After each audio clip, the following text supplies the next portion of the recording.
الله وبركاته. السلام عليكم ورحمة الصوماليات. waxaan la hadlayaa maanta anigoo ah gudoomiyaha dhalinyarada beesha Ciise. waxaan la hadlayaa maanta labada nin oo kala ah Maxamed Cali Xagaan ninka loo yaqaan laakiin aan oo qano Wasiir Xaasi iyo nin la raaxay Xabash oo awr Djibouti laga soo kareystay. labada mawduucan kale waxa weeye Maxamed Cali Xagaayo Ciise uu ka tashaday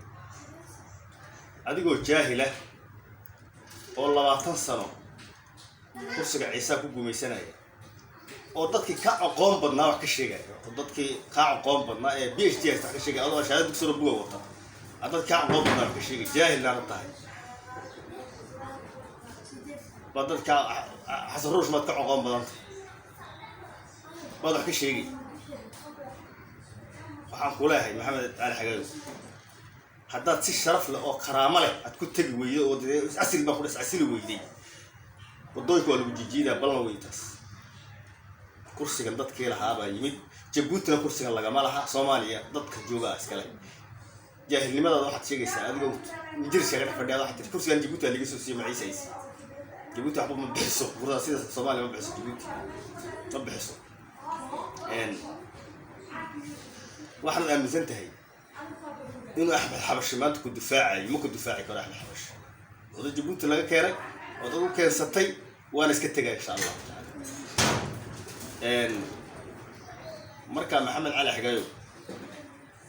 ma halkan documenti baan arkay aniga 6 sano ee wasiir dawladda gaashaandhiga tahay intaan arkay weeyay inay ka badan tahay wax sax oo suuragal ah 30 darjo baan ku isaaqay oo adu bixisay gacantaada ku bixisay oo adu saxiixaagii saarin oo ragga qaar 3 goor ku jiraan waxaan lahayd isaaq waa ahay baa lagu xantaa adigii baa wadooyinka la taagna saaqtay ana dokumentiyada saxiixay aniga ma saxiixay waxa 30 darajo wad bixisay ma Ciise la siiyay waa Ciise la siiyay mal ma gadatay bal wax noo sheeg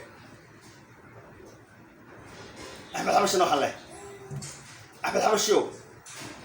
Ciise xamar ku dulmay dulanka inaad la dulmido ba adigana lagu soo kareystay iska joog ba fulan qaad oo ku ducayna oday Ciise hada tarkaga joog dulmiga hay jahanabiyo wadaan Wasiir Xaasi halagu taageersiin naga joog ta joog weydana jacayl fara wala galay insha Allah ta'ala waxa weeye Maxamed Cali Xagaayo 20 sano uu isagoo jaahil Ciise madax ka haysta waana jaahil hadduu nin aqoon leeyahay ma wasiir wax aragtay computer magaciisa saddexan ku qori karo oo jaahil buu Ilaahay na fursaa ma Soomaalidu fiirsamay ummadda Soomaaliyeed waxa leeyahay wadawladda Soomaaliyeed waxa leeyahay warka jaahil ka laga qabto war waa jaahil wallahi waxa ma garanay naga qabto Soomaaliya Ilaahay dadka cabsanaysa qof inuu dadkii wax siiyo oo dad qof qor marin dawladda inta leeg shaqaal rikma sagaal xildhibaan ma kulan qofkii soo baxay isaaq la siinaya bal cilmiga Allah. السلام عليكم ورحمة الله وبركاته. تاسم برنامج كمان تكسو كوبيا.